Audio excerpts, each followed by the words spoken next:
Kadang iri melihat orang yang dilebihkan harta oleh Allah. Saya tahu bahwa sifat saya jelek.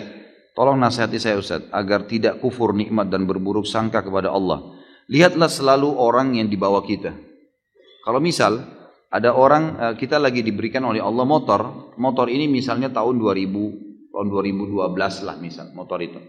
Jangan lihat orang motornya yang lebih mewah. Lihat orang yang lebih susah, teman-teman sekalian. Lihat orang yang lebih susah.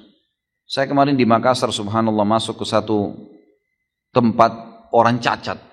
Tidak tahu kenapa kami tiba-tiba pas lagi mau ceramah, mampir di tempat itu untuk sholat asar. Habis asar janjian untuk ceramah. Pas masuk di sana, sholat duhur baru kemudian saya ceramah habis duhur. Pas masuk di situ ternyata itu lembaga pemerintah resmi untuk mengurus orang-orang cacat. Kami masuk di masjidnya, dari imamnya sampai makmumnya semuanya cacat. Subhanallah. Kayak Allah lagi peringatkan gitu. Kita turun, panitianya datang dengan mobil mewah, dijemput mobil mewah, lalu turun, subhanallah, sholat di situ. Begitu masuk di saf, saya sudah mulai lihat kiri kanan, subhanallah, imamnya cacat. Tubuhnya pendek, kemudian dia ada masalah di fisiknya.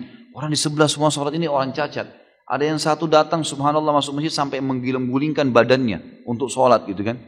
Saya balik kiri kanan lalu saya mengatakan, subhanallah. Coba lihat ikhwani, bagaimana Allah sampaikan kita di masjid ini untuk memberikan peringatan kepada kita.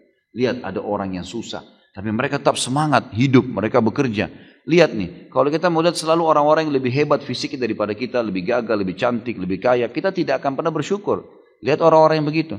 Coba antum lewat, alhamdulillah di Indonesia cukup banyak. Kita bisa lihat orang yang tiap hari pungut gelas-gelas air mineral, bajunya kotor gitu kan. Ada banyak, tangannya kotor, hidupnya susah. Sampai ada yang jalan setengah mati gitu. Saya hampir setiap hari, tidak pernah tidak teman-teman sekalian. Setiap saya keluar dari rumah saya di Condet menuju ke Kemang, menuju kemana-mana kalau lagi pengajian, pasti saya dapat. Tidak pernah kurang dari 3-4 orang miskin itu sudah pasti. Pasti orang susah. Kemudian saya sempat mampir, lihat mereka, tanya kabarnya bagaimana. Jadi biar saya tahu ini motor aja saya pakai sudah nikmat yang luar biasa. Alhamdulillah. Ada orang kesian, jalan kaki, sendalnya putus, tua. Antum masih pakai sendal baru, sendal bagus. Gitu. Selalu lihat orang yang di bawah. Itu nasihat yang paling luar biasa. Kata Nabi SAW, kalau kalian diberikan nikmat, lihat orang yang di bawah kalian. Karena kalian lihat orang yang di bawah kalian, karena kalian akan selalu bersyukur. Dan ulama mengatakan kalau mau ditambahkan, dilengkapkan hadis ini, bukan ditambahi hadisnya, tapi dilengkapkan dengan cara memahami kalau diberikan cobaan, lihat orang yang lebih berat. Misal kita lagi flu, lihat ada orang yang flu dan demam. Kita flu dan demam, ada orang flu, demam dan rematik. Kita flu demam rematik, ada orang stroke. Kita stroke, ada orang yang meninggal dunia. Ada orang yang lebih berat dari cobaan kita. Maka kita akan terus bisa menjalani kehidupan. Sudah sunnatullah. Subhanallah. Orang susah lebih banyak daripada orang mampu, orang kaya itu. Lebih banyak orang susah daripada orang kaya. Saya kemarin subhanallah mau ke Balikpapan. Baru kemarin dari Sudirman saya naik motor ke pengajian. Kemudian saya minta tolong salah seorang ikhwan untuk jemput motor saya. Lalu saya naik taksi. Begitu naik taksi ada bapak supir taksi ini orang yang sudah tua. Mungkin ya kalau saya lihat umurnya sudah mendekati 70 tahun.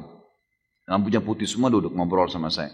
Dari bahasanya beliau saya tangkapnya kayaknya memang orangnya, dia bilang sudah takdir saya nih. Pak, saya selalu jadi supir dari dulu gitu. Dia tidak menyelesaikan sekolah gitu. Tapi alhamdulillah saya hidup. Alhamdulillah Pak. Saya dengar ceritanya teman-teman sekalian, kalau saya dari awal sampai ke bandara dengar ceritanya, subhanallah uang 1.000 rupiah itu bernilai sekali buat dia, gitu kan? Luar biasa itu. Sampai dia bilang saya store ini Pak susah, store taksi ini 320.000 per hari, susah dia bilang. Saya kumpulin susah. Tapi alhamdulillah anak-anak saya sekolah di pesantren 3 orang, alhamdulillah begini, alhamdulillah begini. Saya bilang Pak, waktu dia sudah ngomongin, saya Pak, Bapak tinggal sabar meninggal, Bapak masuk surga nih. Ini sekarang cobaan Allah yang sedang datang Pak. Itu adalah sesuatu nikmat yang besar kepada Bapak. Karena dengan cara seperti ini Bapak dalam ketaatan Allah.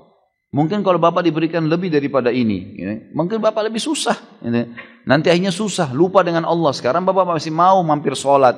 Bapak masih mau mengingat kelebihan-kelebihan yang Allah berikan. Maka itu sebuah nikmat, syukurilah.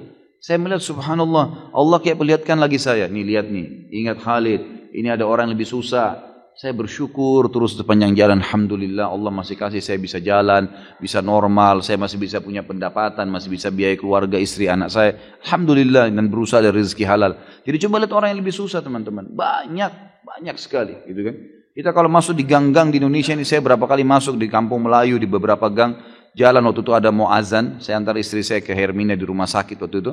Kemudian saya masuk cari, mana masjidnya di sini? Oh di belakang, lewat gang-gang, masuk gang. Rumah-rumah orang berdempet-dempetan semua. Ada orang yang buat, bapak-bapak lagi buat gorengan, jual gorengan di depan rumahnya. Saya lihat mungkin ya modalnya mungkin 70 ribu, 100 ribu gitu kan modalnya. Kemudian dia jual di tangga-tangganya, datang beli, bayar 1000, untung 100 rupiah, 200 rupiah. Seperti itulah. Dan hidup, orang-orang hidup. Azan mereka ke masjid, sholat. Dengan bahagia, pulang ke rumah, pakai sendal jepit. Masya Allah, enak hidupnya tuh. Gitu kan?